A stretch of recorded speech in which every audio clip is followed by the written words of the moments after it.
Welcome back to Central Valley Talk. I'm Mike Briggs, your host, and we're live coming from where? Where are we? Looks like Yosemite. It's actually an artwork by Moira Donohoe, who is here in our studio today for our show, Artists and Authors. Moira, welcome. Thank you. That is a beautiful, beautiful painting. And that is the, by the way, you're from where? Yosemite. You kind of Mariposa up there? I live now in Mariposa area. Okay. You get to Yosemite a lot? Not as much as I want, especially with the recent weather. I know. You had snow where you live? Yes, we See, did. most of us from Fresno know nothing about snow.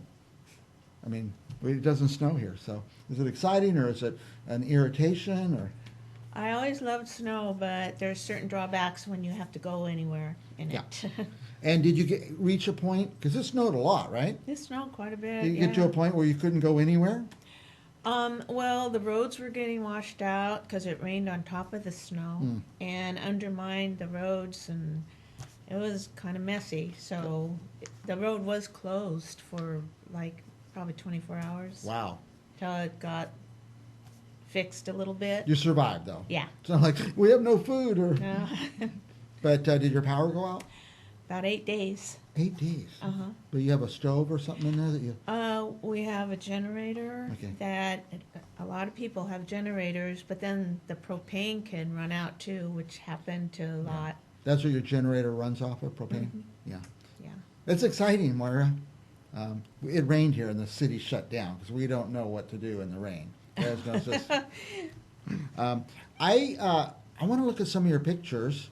I guess we call them pictures or paintings. Paintings, yes. Yeah, and just kind of go over some of them. Just go through them, and you can tell us about some if you want. This is the one that's actually behind us. This is over on the east side of the Sierra near Levining. This is in Levining Canyon. Okay. This is the finished piece, and the subsequent 2 or 3 paintings are a progression from start to finish. So this was, you could see the dirt road behind. I see. So Okay, I that's get it now. starting out, and I typically will do it monochromatically. I'll get the main forms. Is this and- oil? Yes. Oil painting? Is this kind of the same then? Oh, I see it shaping up.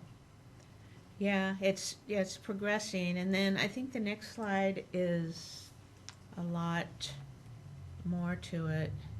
Yeah, and I'm It going to go. starts filling in. I'm going to more. go back to this first one because this is the finished one. Yeah. Wow, I see now. Wow, that's a lot of work, Moira. Yeah, I was there all day, and I came back the next day because the light changes so fast that if you try to keep up with the light, which happens sometimes, This is the same one too, then. that's Incredible. part of the progression. So, what color did you start with? I started with like a burnt sienna, Mm-hmm. which is like a red brown, and trying to nail down the shapes and the darks and lights. Yeah. And went from there, and then you could paint over the top of that. You could keep going. Wow, when are you done? You ever think, oh, I'm not really done with this? Or this is all Yeah, done? because as a matter of fact, that particular painting, I did do a little bit more work on top of it later. Mhm. So it's changed slightly, not a whole lot. Just pulling detail together. Now, this is a beautiful picture. Oh, and this also we see a progression, right? Right, yeah. So that's an underpainting for it. And then this is as it progresses. That painting was from a hike my son and I went on in the high country of Yosemite. And this beautiful meadow was just, it was so stunning. It was just crammed with wildflowers. Is this part of that painting? This was the first study in Okay. black and white, and then the one you just showed was This one or that one? that's a finished one. So here's partial, and this is the under. This one is the under. You put this first. Yeah, Okay. you put that first, and I usually don't bring my painting gear with me when I'm on When a you go on hike, a hike, yeah. because it's unwieldy, and so I'll take a sketchbook though, so I Sketchbook, could yeah. do quick sketches of, working out a composition, and I take pictures. You do a lot of pictures when you're hiking. Mm-hmm. Get ready for. This is just breathtaking. Is this one in progress, or is that This one is Mount Shasta. Mount Shasta? Yeah, I was gonna say that Excuse me. sure looks familiar. And it's what I consider more a spiritual kind of direction, transcendent sort of, because it's not photorealistic or anything. It's more of a feeling. Although that was a view that I could see. You can see that view. Yeah. There's an owl flying in the middle of it that you can't see very well from unless you zoomed way into it, but it's very vague. But there was an owl flying toward me when I was doing that picture. Of all your pictures that you sent over, I love this one. I don't know why. That's like black oak at night. It's growing right out of a crevice in granite. Oh my goodness. And it's oaks, black oaks, and trees in general are, to me, very sacred. Mm-hmm. They were sacred to the Irish culture, which is my background. You were saying something about your paintings, the last few are more spiritual. Mm-hmm. Yeah. And I'm going to be at an artist in residency in a couple of weeks from now, and I'm going to be working on a series of sacred trees, among other things, and writing. So this black oak at night is the direction I'm thinking that I'm going to be taking. Trees and other visions of landscapes, that kind of get that feeling across of something more than what we could see. More than what we could see, such as this. This I showed you the last time I was here. I'm bringing it back again because it belongs in that group of spiritual paintings. My inspiration there was the surface of the Merced River, and all the stuff, all the layers that are in the water and on the bottom of the river, and the currents that bring it all around and back. And what I see when I saw that picture is there's movement. It's just still a painting, but you see a lot of movement. Yeah, and that picture might go with one of the poems that I have that I brought to read today. And then this one is just striking also. That one is at Shinsen Friendship Garden. Oh yeah. They do plein air days out there, and that was from one, I think it was last fall, like October. I think that was in October. Did you paint it while you were there? Yes, it's a plein air, so it's in the it's a particular part of that friendship garden. I think it's because that bridge is like a Japanese bridge, and I painted it there, and I even got an award, so Nice. that was fun. And there was a bunch of people painting at the time. Yes, it's an event that they do 4 a year, I think, one for each season. Okay. 4 of them a year. It'd be fun. I want to go out next time and watch that. I have all these questions about painting because I've never really seen it done that much. Yeah. You're living it all the time. Yeah, it's quite a process, like it's like anything though, if you're not involved with it, you don't realize everything that goes into it. Yeah. Now, I said in the beginning, artist, a painter, and a poet. You have some poetry you're going to read for us? Right. That's good. I want to see if I can focus the camera more on you than on me, and I'll work on that as we're setting this up. Tell us about the poems. Is there a theme? The poems have to do with a lot of them, not just the ones that I have here because I've been writing a long time, have to do with my family and our experience in Yosemite, but sometimes in an abstract way, because what goes into them is my growing up there and the people in my family's life and the influences they had on me and my siblings, and because they were wonderful people, my grandparents, my parents, and so they inspired these poems in one way or another.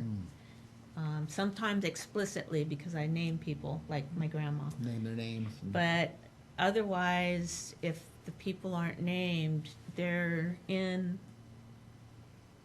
there. They're in the poem somewhere. Yeah. Their essence there. This first one, Flow and Peace, that one painting, the source that you said was very moving, that a movement in it with the leaves and the river. Yes. I was thinking of the river when I wrote this poem. It's called Flow and Peace. Flow and peace, where leaves swirl in pools above log jams. Barefoot children skip across to explore life held between rocks left by high water.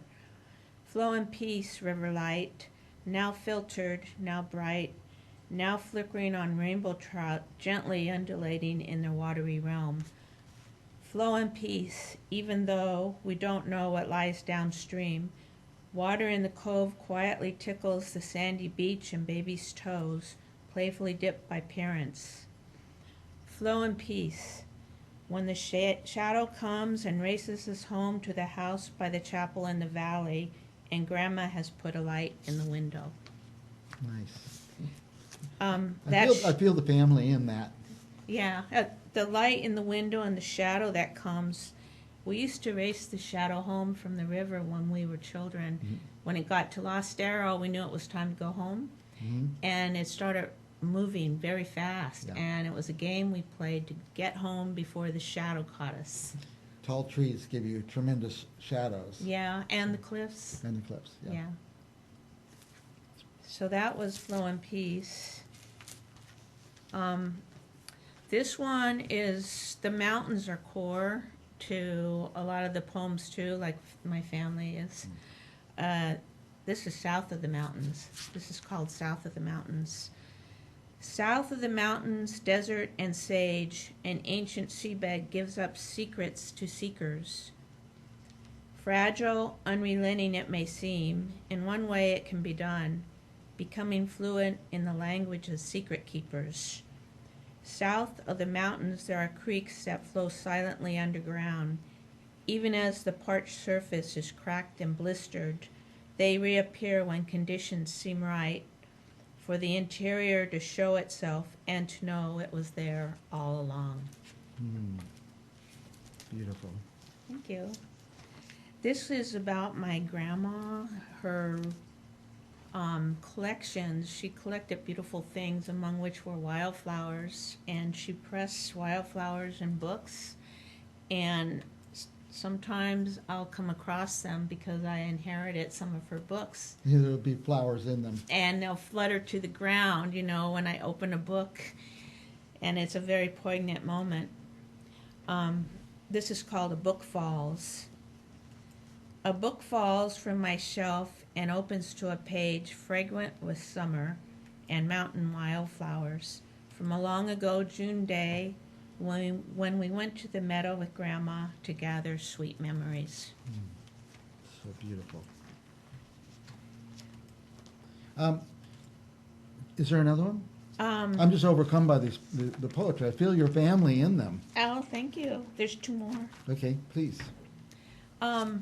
This is called Hills Beyond Home. It's not specifically about family, but I still think they're around. The hills beyond home give way to higher mountains, melting one into another, blending and blurring to a distant horizon. There is no boundary where rock becomes sky. Clouds drift over and into valleys where tallest peaks are islands. Some seem familiar. I've been here before, transformed by early morning light, making ghostly shadows in the blue dawn.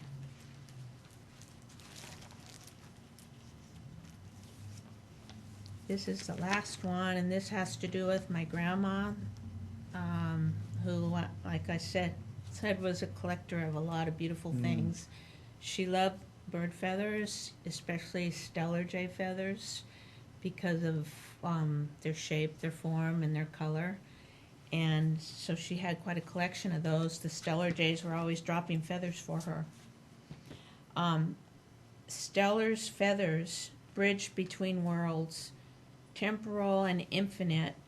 Beautiful blues, electric, soft, blur into each other. A talisman like the holy metal in her pocket, reminder of grace and beauty, which she carried with her all the days of her life. That's a tremendous memory, and even though some of your family's gone, they're still alive in the poetry. That's very moving. Thank you. And Thank you. The story you told about you open a book and there's a dried flower in it. Uh-huh. That's amazing. Moira Donohoe, said it wrong, didn't I? We even practiced. You said Moira right. Moira Donohoe, who you told a great story before we came on. You went to Ireland. Oh, yeah. And they taught you how to say your name correctly. Right, yeah. I always said Donohoe, Mm-hmm. and my children accused me that I never pronounced it Donohoe until we went to Ireland. Ireland, yeah. Yeah. But did you feel a familial tug when you were in Ireland? Yes. You really came Yeah, to, especially in the West, because the East seems to be more settled, more industrialized. Even it's beautiful too, though. Yeah. But the West was more wild and open. Yeah. So yeah, I did. Did you see any like ancestral, where your ancestors had lived? I didn't see that specific, house Right. type of thing, but I went to the Killarney Lakes, Mm-hmm. where my mother's family was from. She was from that area. My dad's family was from Dublin area. Dublin. Yeah. That's great. Anything else you want our viewers to know? I wanted to tell people about the Yosemite Renaissance show that's up now at the Sierra Gateway Art Center in Oakhurst. In Oakhurst, yeah. And it's going to be up there until about May 20th, and then it starts traveling around the state. Oh, my goodness. And it's a wonderful, really nice show. Great. I tell our viewers, I get to Oakhurst in under 45 minutes.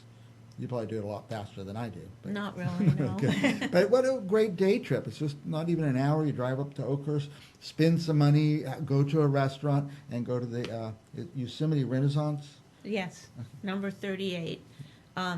That source picture is one of the pictures in the show, and I got a first place. Nice. Yeah.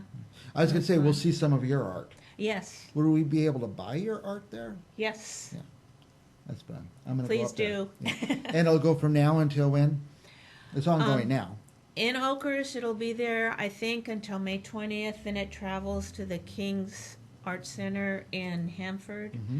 Then it goes to different places. I can't remember the order, but it goes back to Yosemite at one point for a couple of months, and it goes to Turlock Carnegie Art Center, and it goes to Circle Gallery in Madera. I'm not sure if I hit all the places, but there's a on Facebook, Yosemite Renaissance. Yosemite Look up. Renaissance, okay. Whoever gets to set that up, that'd be a fun job. Moving the art from place to place and sharing it with other communities. Yeah, That's yeah. very interesting. Yeah. By the way, Moira's art can be found at moiradonohoe.com. Mm-hmm. And also Instagram is, tell us because I can't see that At far. Donohoe.moira. Donohoe.moira. And Facebook is Moira Donohoe Art. Yes. Yeah, you'll find her. She's out there. I just started typing Moira, and in the Google search, when I got about to the D, your stuff popped up. Oh, good. It's very easy to find, very easy to look at and enjoy, and very easy to buy, I would imagine. Yeah, you can buy it right off the website, or you can buy it from the gallery in Oakhurst or June Lake Moonshadow Gallery. Very good. Moira, you're one of my favorite guests now. Oh, I think I've only thanks. met you 2 times, maybe more, but you are a lot of fun and a tremendous guest. So many great stories about Ireland and about your family and the poetry and the art. I enjoy it very much. Oh, thank you, Mike. We will be back with more artists and authors right after this.